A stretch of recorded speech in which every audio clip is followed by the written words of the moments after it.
This is a Squiz podcast. We're your shortcut to being informed.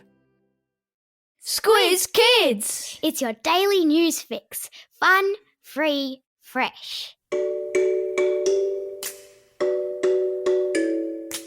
Hello and welcome to Squiz Kids Today, your fresh take on what's happening in the world around you. I'm Bryce Corbett. It's Thursday, August 18. In Squiz Kids Today, bringing back the Tassie Tiger. The pigskin restoring human sight. What Barbie did next, and Abby the cave dog. That's what's making news, kids style. The lowdown. What do you get when you mix the superhero Thor with a bunch of scientists in America and Australia's very own, now extinct, Tasmanian tiger? You get a bold plan to bring an extinct species back to life. You've seen the movie Jurassic Park, right? Where scientists use the DNA of long-dead dinosaurs to bring them back to life? That's what a bunch of scientists in America, with the help of scientists here in Melbourne, are hoping to do with the backing of Aussie actor Chris Hemsworth, best known for playing the Marvel superhero Thor. The Tasmanian tiger, or thylacine as it's otherwise known, went extinct in 1936. And although there are people on the Apple Isle who reckon they've spied one or two of them in the wild since then, the species has officially been considered extinct for over 70 years. The scientists, though, reckon that they have 95% of the genetic material they need to revive the species, and the rest they reckon they can borrow from an animal called the fat-tailed dunnart, which, as well as being the funniest Aussie creature's name I've ever come across, also happens to be the marsupial on the planet that has a genetic makeup most similar to the Tassie tiger. It's wild science fiction sort of stuff, which I suppose makes it perfect for Thor to be involved with news yesterday that Chris Hemsworth is helping to fund the effort. The same bunch of scientists is also said to be working on de-extincting, which is the term they use for bringing species back to life, the woolly mammoth. A Thor versus woolly mammoth versus Tassie tiger mashup battle. Now that would make a good movie. I've stuck a link in today's episode notes to video of the last known thylacine.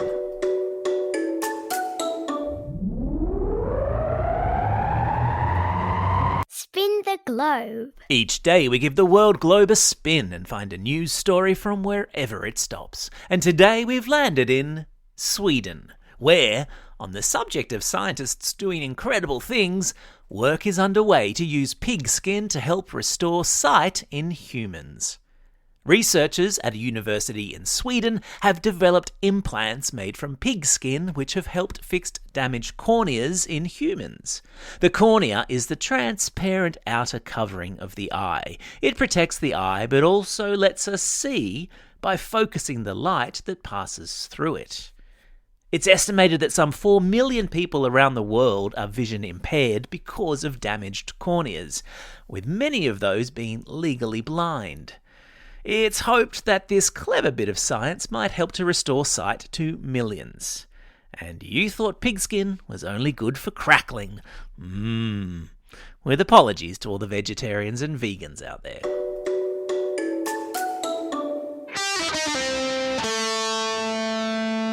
Pop Culture Corner. If you want to take a look at how our society is changing, you could do worse than have a squiz, see what I did there, at Barbie. The iconic doll, first released in 1959, started out extremely skinny with long blonde hair and wearing a strapless black and white striped swimsuit.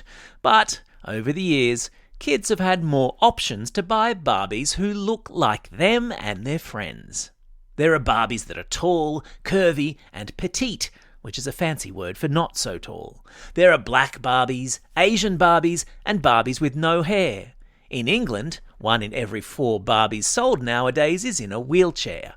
You can buy astronaut Barbies, scientist Barbies, CEO Barbies, and even President Barbies.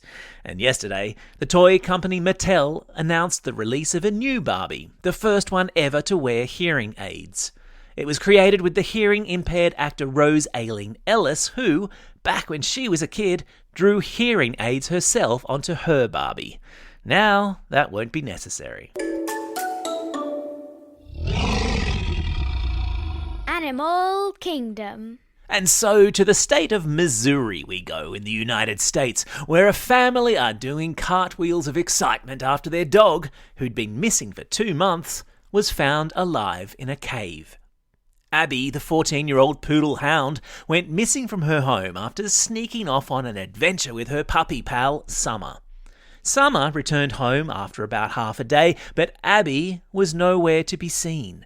The owners searched high and low and posted notices on Facebook, but there was no sign of her. Imagine their surprise then when, 2 months later, a photo appeared of a dog resembling Abby, but much skinnier, and was circulated on local social media sites. A photo of Abby huddled inside a dark cave. She'd been found by a family who were out for a caving adventure and stumbled upon a scared, exhausted, and very hungry Abby huddled in the darkness. She's now back with her family, and doubtless not planning on running away again anytime soon. Hey, don't forget, in Squiz the World this week, we pay a virtual visit to Indonesia, our near neighbours to the north, and find out all about the people, culture, food and language of this amazing country. The episode dropped yesterday. And tomorrow, our Squiz Kids shortcut on Book Week will also drop, where Amanda and I count down the top 20 children's books of all time. Squiz the World and Squiz Kids shortcuts are available to classrooms as part of our Squiz Kids for Schools program, or to parents via our Apple subscriber specials. If you haven't signed up but are keen to sample, there are links to free trials of both in our episode notes.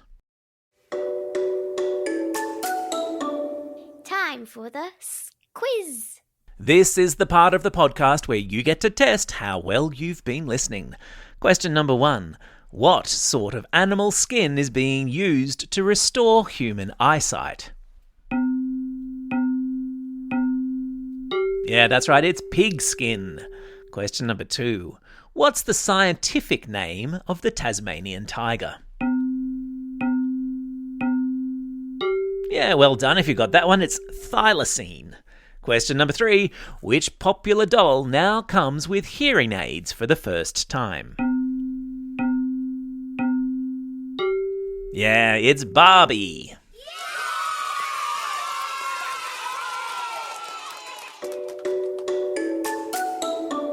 Shout outs.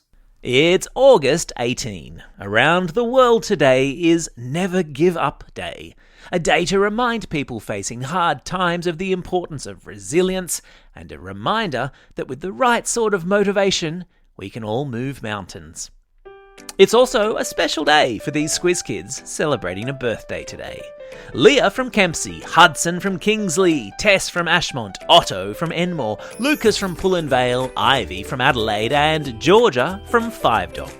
And belated birthday shout-outs today go to Mem from Yarrawonga and Maddie from Appin.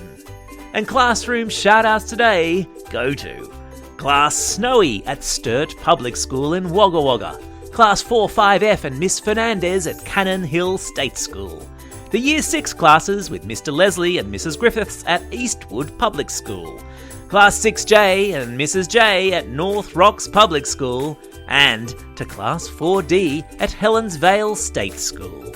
And finally, a special shout out to Ms Simpson and her Year 5 class at Treetops Montessori School in Perth.